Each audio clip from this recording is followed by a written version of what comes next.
This exercise is called sitting knee pillow squeezes. It is a lower body exercise designed to re-educate the muscles of your inner thighs, outer thighs, the ones that are predominantly responsible for allowing you to separate the legs, so take them wide, as well as bring the legs back in, so abduction and adduction, as well as rotation. So many of us, by way of compensation, live with femurs that are either internally rotated, so knees knocking or rolling inwards, or some of us live with femurs that are externally rotated. So these two big, vast compensations are what we normally see in people, so that also determines the position of the feet. This exercise is helping the muscles of your hips and of your pelvis to restabilize and start to begin to work in equal function. You're going to need a box chair stool to the height where it allows you to sit in a position with your legs 90 degrees. Ankles below the knees, knees in line with your pelvis. So remember your functional test where you come into this sitting in extension position.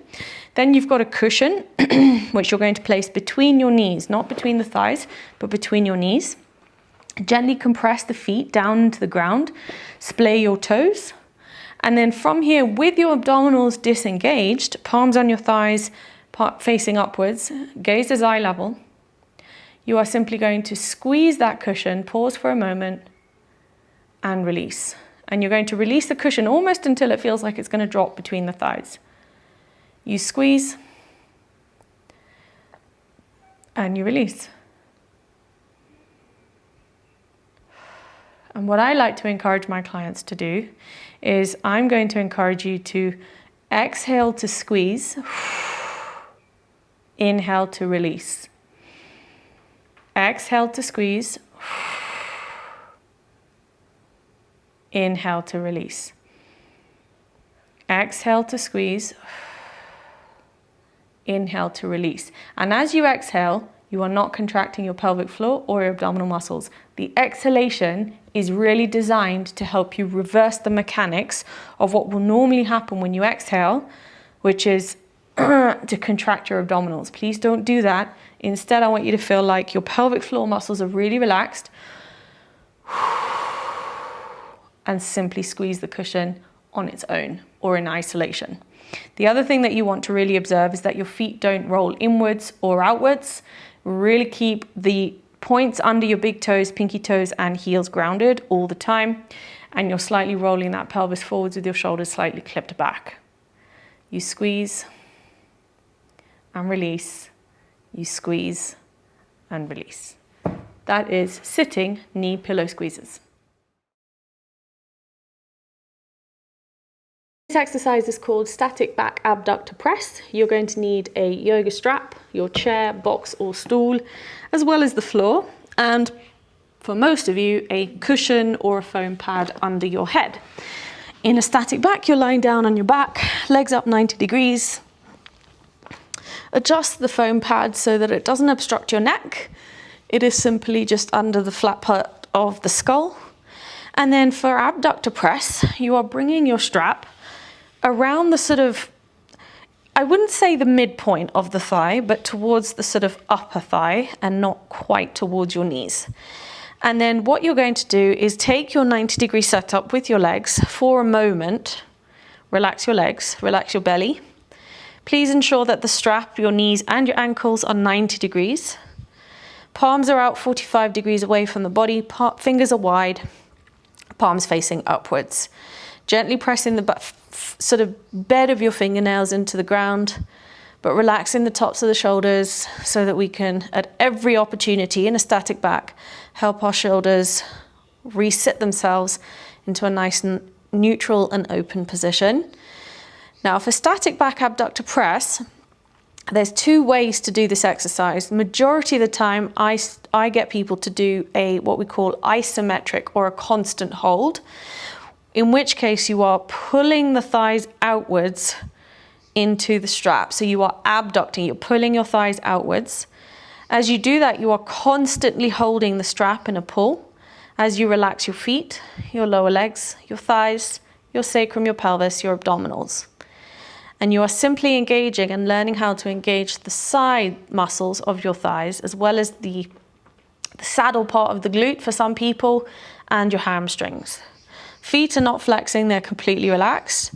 And you will hold this exercise for 5 minutes in an active pull.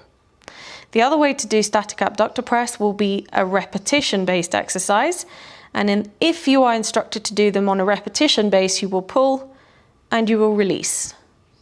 You will pull and you will release. And as you pull, you're trying to work both the legs at the same time, but without any interference from your abdominals, the rib cage, the shoulders, or your pelvis.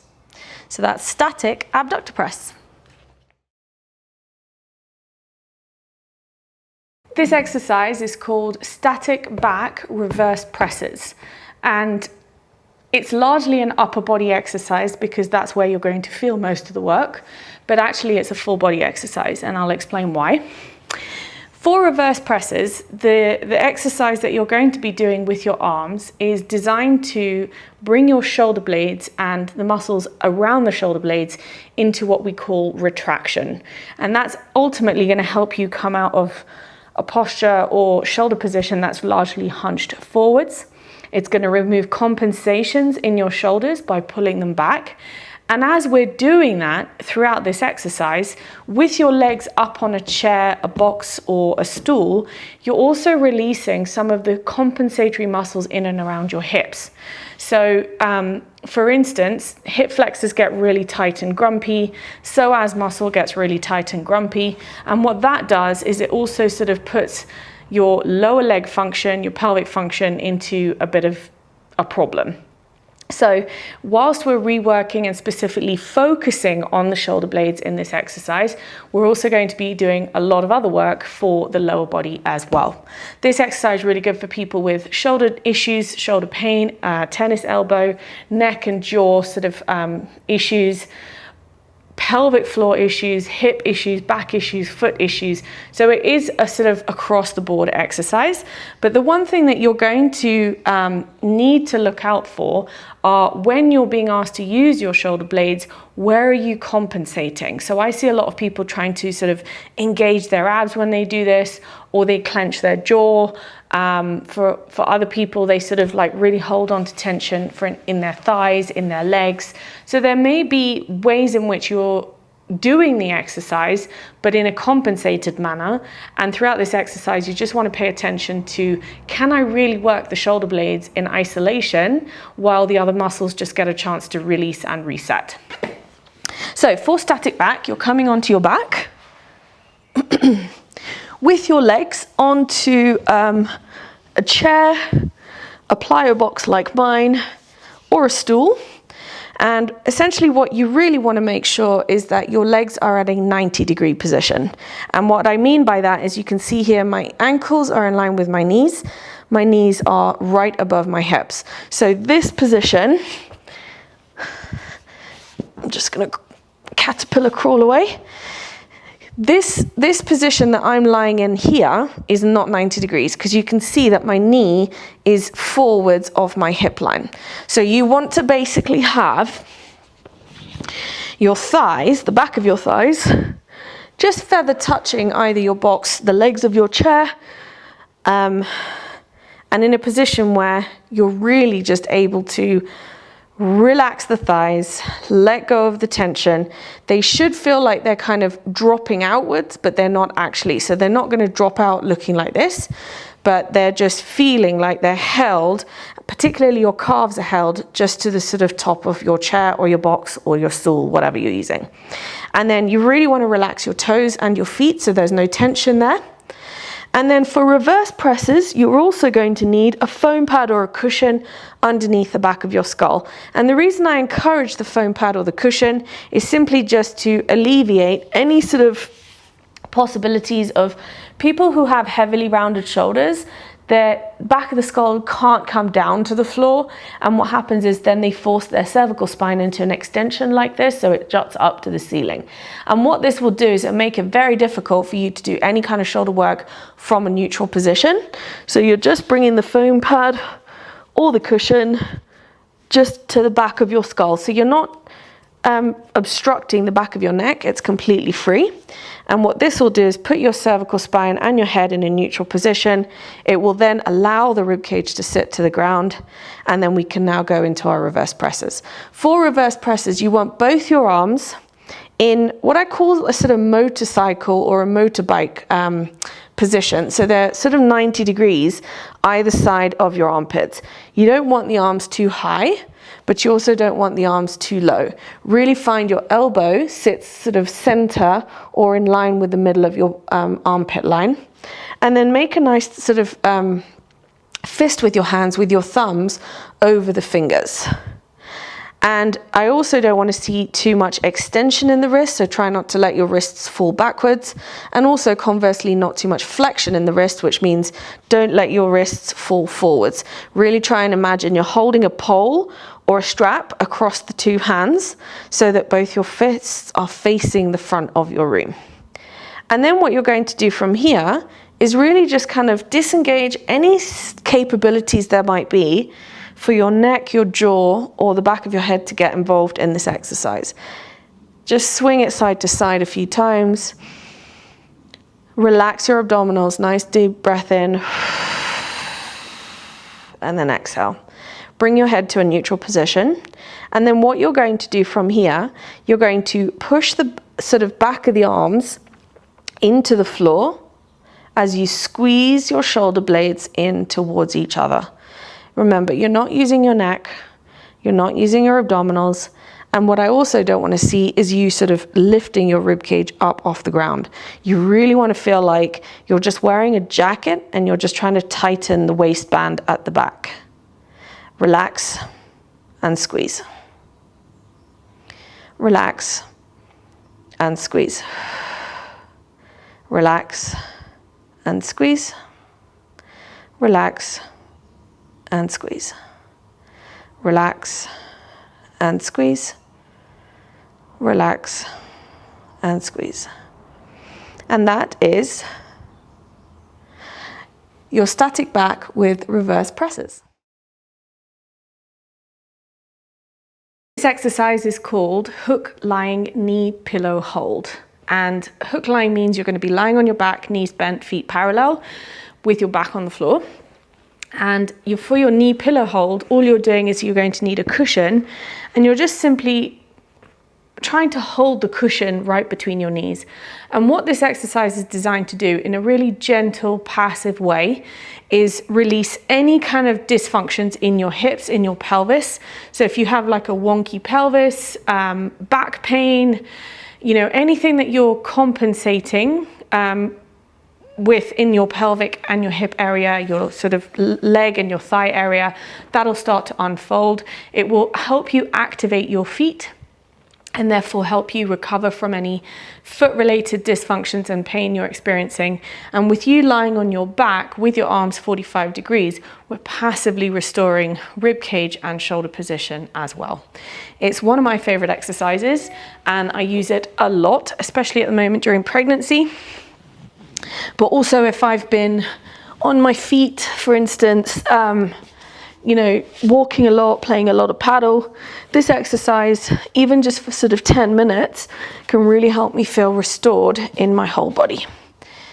And I'm hoping it will do the same for you. So we're going to start in this hook line position, on your back, knees bent, feet hip distance. Make sure your feet are parallel, not turned out, not turned in, but also your feet are not too close to the back of the thighs or too far away. Really find that nice neutral spot where your sacrum feels really neutral underneath you. Grab your cushion, and for the hold of your cushion, this is really important, we're not squeezing actively, okay? We are just holding it with enough sort of pressure, if you like, to just keep it right between the knees, but enough to sort of save it from falling down between your thighs. So if I walked past you in this exercise and I pulled the cushion, I should be able to just yank it away with very little ease. And then your arms are coming 45 degrees, fingers wide, back of the nail beds into the ground with a cushion or a foam pad underneath your skull. Make sure the cushion or the foam pad isn't touching your nape of the neck. The neck is free, so it's really sort of flat surface of the skull on top of the cushion or the foam pad. And then for your hook-lying knee pillow hold, you're just relaxing here. With the fingers wide, you're feeling all of the nail beds into the ground, and breathe.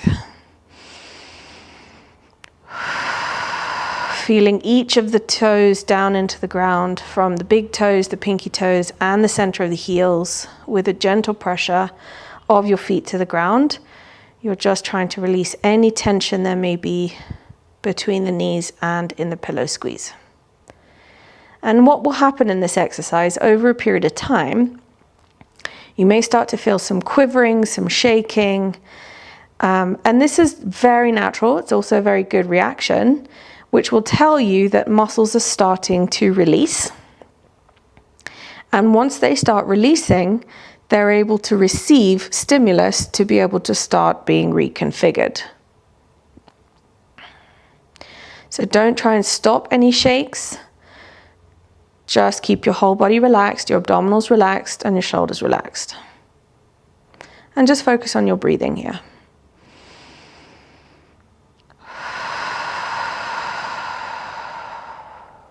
This is your hook-lying knee pillow hold. This exercise is called hook-lying pullovers. And what it's designed to do is remind your shoulder socket that it is a ball and socket joint, but it also removes any compensations in and around that shoulder girdle for that ball and socket joint then to sort of slide and glide. But as we're moving the shoulders in this specific way, we're going to be moving it up and down like this. What it also does is stabilize your rib cage and therefore help you stabilize your pelvis. In the hook lying position, you're going to be lying down on your back, feet parallel with your knees bent. And even though this is an upper body exercise, you'll find that by doing it, you will alleviate symptoms of pain in your shoulders, your upper body, but also in your pelvic area, your hips. And for anyone who's got dysfunctions, for instance, in their feet and lower legs, this exercise can be hugely beneficial. So we are going to start by lying down on our back. You need a foam pad or a cushion for the sort of to place underneath your skull. And that's largely because I really want to encourage you to be able to have a rib cage that's very, very neutral. And what I mean by that is when you come down onto the floor, what we're really trying to avoid is this kind of arching of your mid-back or your trunk, which forces your sort of rib cage to flare forwards, pelvis to go largely into an extension or into an anterior position, okay? So with the support of this foam pad or cushion underneath your skull, you basically bring your cervical spine into a neutral position, which then helps you even out the ribs and therefore even keep your pelvis neutral. For your feet, really focus on keeping your feet parallel. So try not to have your feet sort of wide or everted, which is turned out, or not too far sort of turned in. You also want your feet hip distance, which means in line with your knees, and your knees in line with your hips. And then to gauge where you need to place your feet, try not to have them too close to the back of your thighs. You'll see that instantaneously your pelvis is very sort of wobbly. I call this like a rocking, like a boat, like a really unstable boat. And if you have your feet too far away from the back of the thighs, you'll also feel that sort of kind of rocking boat, kind of loose, unstable pelvis kind of effect. So you want to find the halfway point of those two extremes, which is ideally where you want to place your feet. And then pay attention to the soles of your feet, and you want to try and find, like, there's a bit of pressure of your big toe, your pinky toe, and your center of the heel point down into the ground, but without grabbing your toes. So there's got to be some stability that you're developing in your lower body.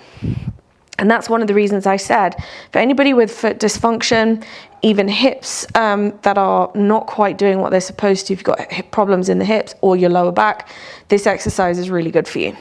Now, for the pullovers, we're going to take what we call a universal grip, which is basically both your hands clasped together, and you are going to interlace your hands really nice and tight.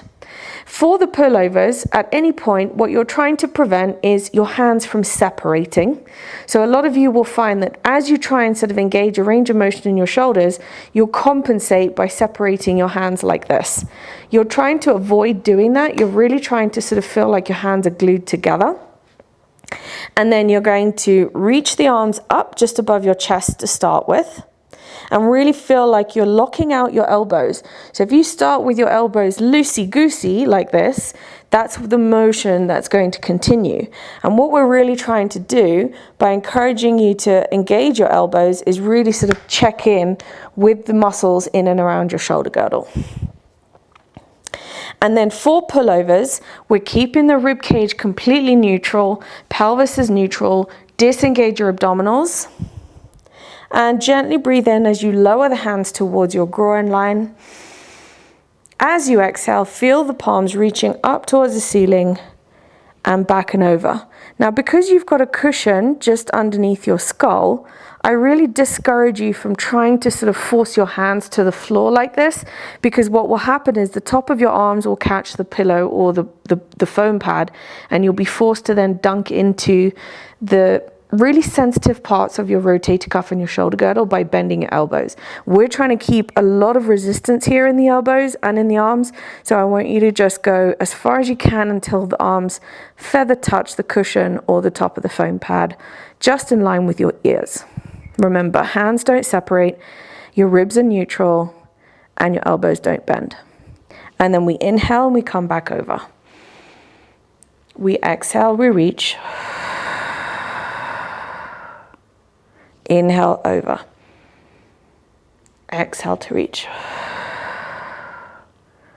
Keep the tongue, the jaw, and your neck really soft.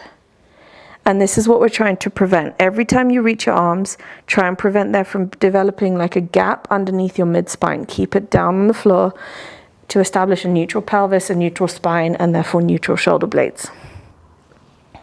Up and over.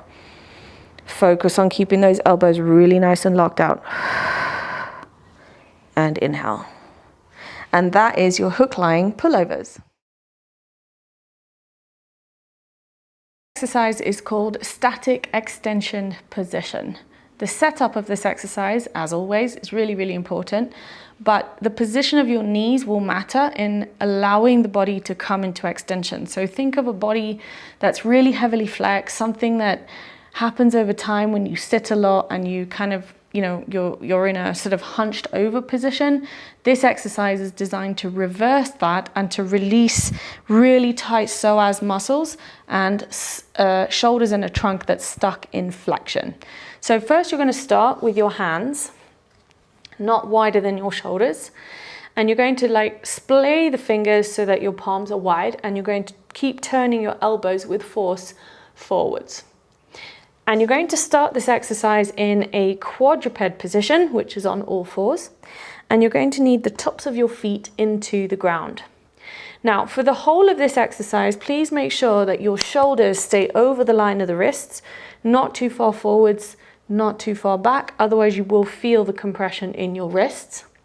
And then keep your head sort of lifted just to start with as you walk the knees slightly behind your hip line. So you can see here that my knees are behind the line of my hips. This is going to create a load in your shoulders, and that will then, the position of your knees will allow you to then release the pelvis. You see how I'm creating a nice big arch in my lower back by pulling the tailbone towards the pubic bone, towards the floor. At the same time, I'm pushing the hands into the ground. Elbows are turned forwards, and if you can, you may want to walk your feet a little bit further back just to be able to get a little bit more extension and a little bit more load in the shoulders. Then you're going to sink your chest down between the shoulders to feel the shoulders coming together behind you, and you're going to drop your head. You're going to hold this position with the tops of the feet active into the ground for a duration of 2 minutes. This is your static extension position.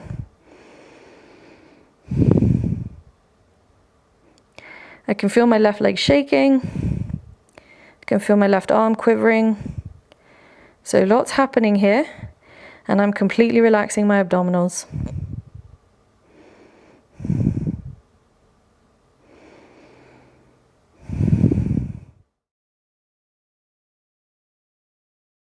This exercise is called air bench, and it's very similar to what you may have done in the gym, which is called a wall sit.